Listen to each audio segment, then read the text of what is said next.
The fall colors are pretty much at their peak in the southern Appalachians in late October 2020. First, there are some mountain scenes, and then closer up as I drove along an old gravel road to the trailhead. And here as I started down the trail from the trailhead. I did some trail maintenance along the trail, cutting about 10 or so small trees that had fallen along the trail, and here's one of them, one of the bigger ones actually.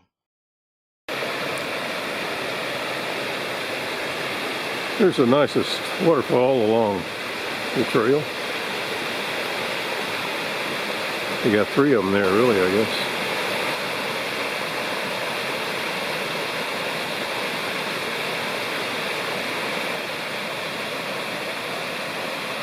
And up above, the fall colors.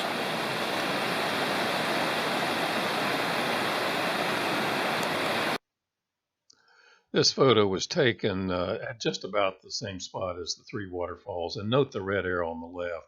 I'll explain later what it is. I almost thought I could walk across that. It's a pool above the falls that is totally covered with leaves and looks solid, but it certainly isn't. This is my water source and very near my campsite. And some fall color up there.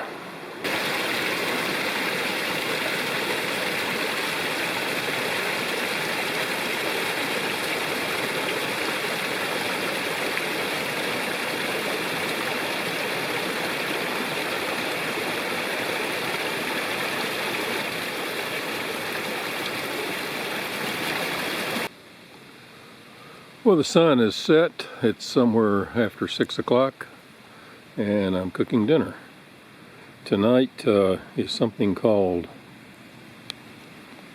Outdoor Herbivore Chunky Chipotle Chili. I have no idea whether it's going to be good or not, but we will see. And some cold tea there, and some bouillon going there, and a Trader Joe chocolate bar. Great camp in a little cove, actually. Creek is right over there. Very flat place for the tent. There's a fire ring there. I tried to get a fire started. I forgot to bring a fire starter, and it went out, so I may try again in a minute with some paper. Surrounded by lots of yellow.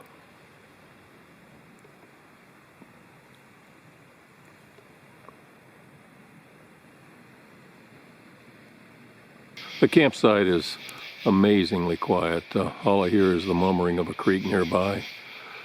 Katydids in the trees and an occasional owl, and that's it. It's dark and no stars except, well, you can't see it, but Venus is right up there. That's about it.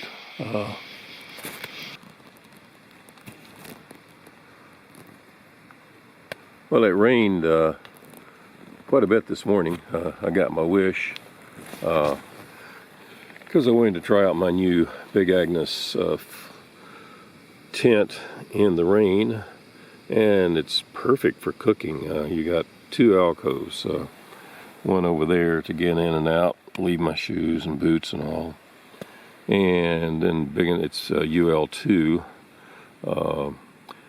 So big enough for me and my pack in the tent. And then I'm cooking on the other side.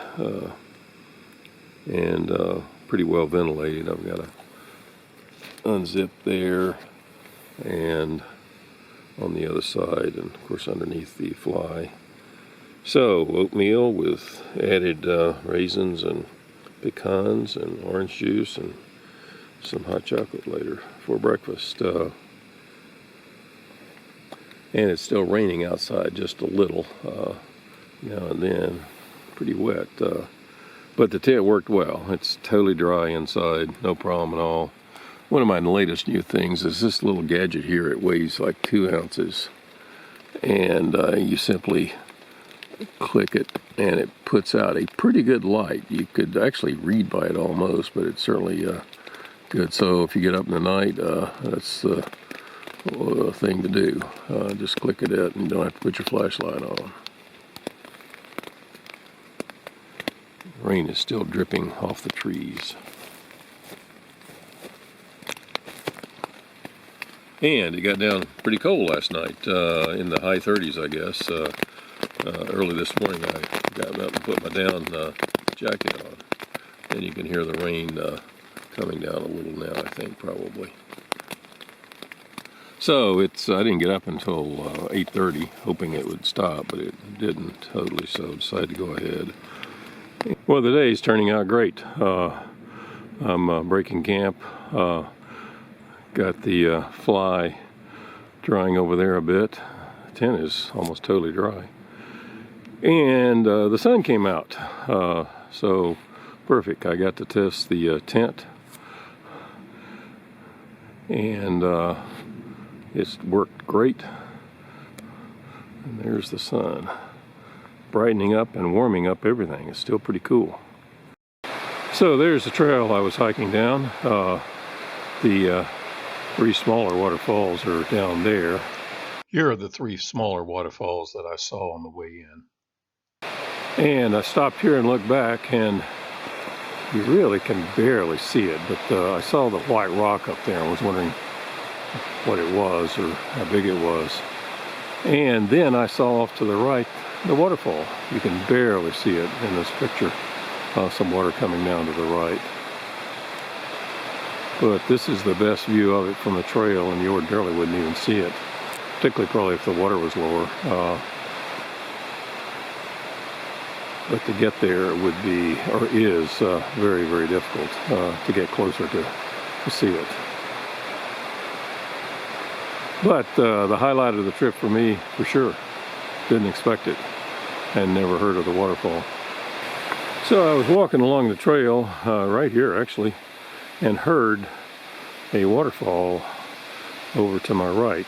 You can probably hear it.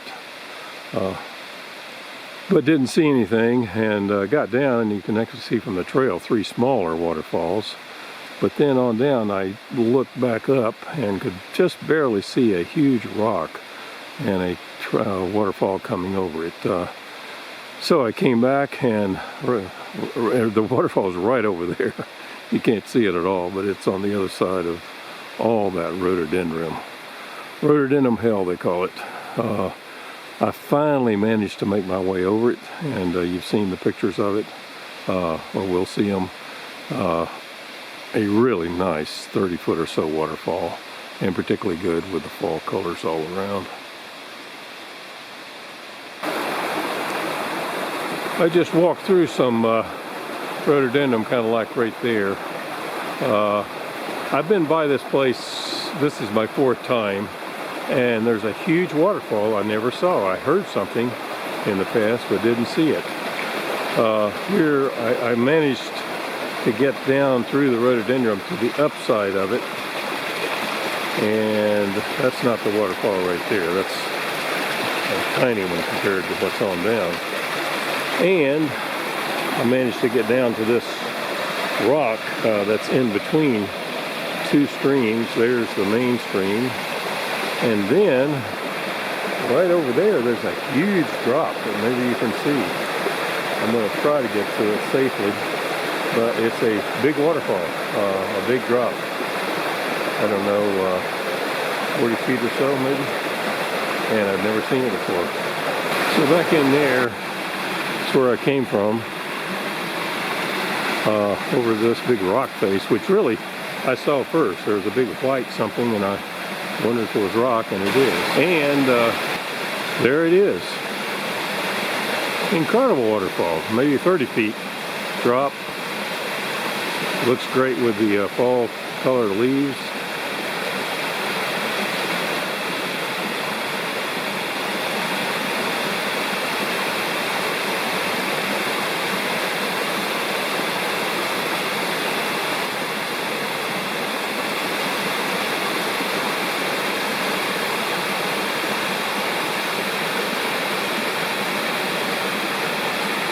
I don't think this is in any of the guidebooks. I'll have to look for it, but I have never heard of it or read about it. What a waterfall. So beautiful. Very, very isolated.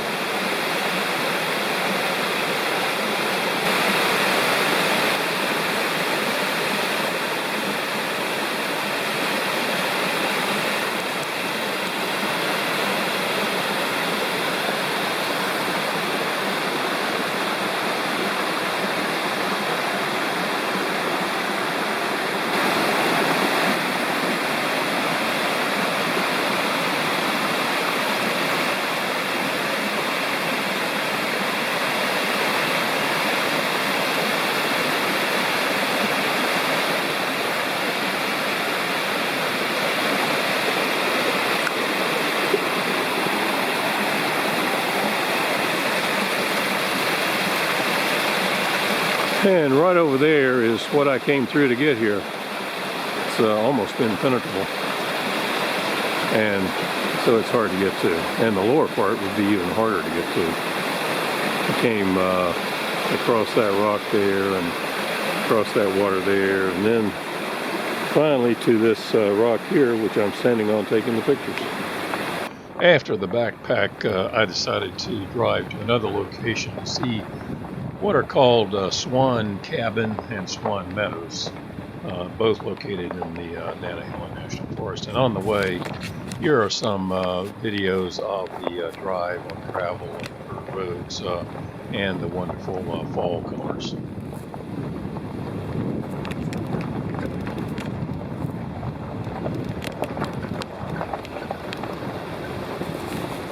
And here's the Swan Cabin, built in 1931 by Frank Swan and moved here from another location. And now it's rented by the Forest Service to the public. The cabin is pretty rustic, designed for sleeping a lot of people.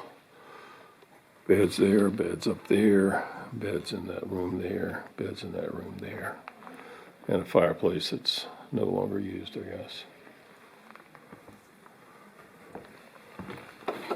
But an incredible view from the porch.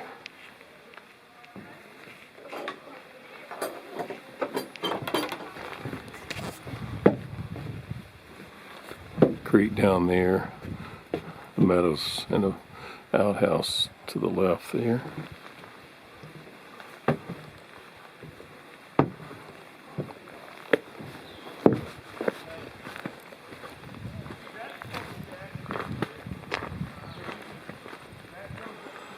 And here's what it looks like from the outside.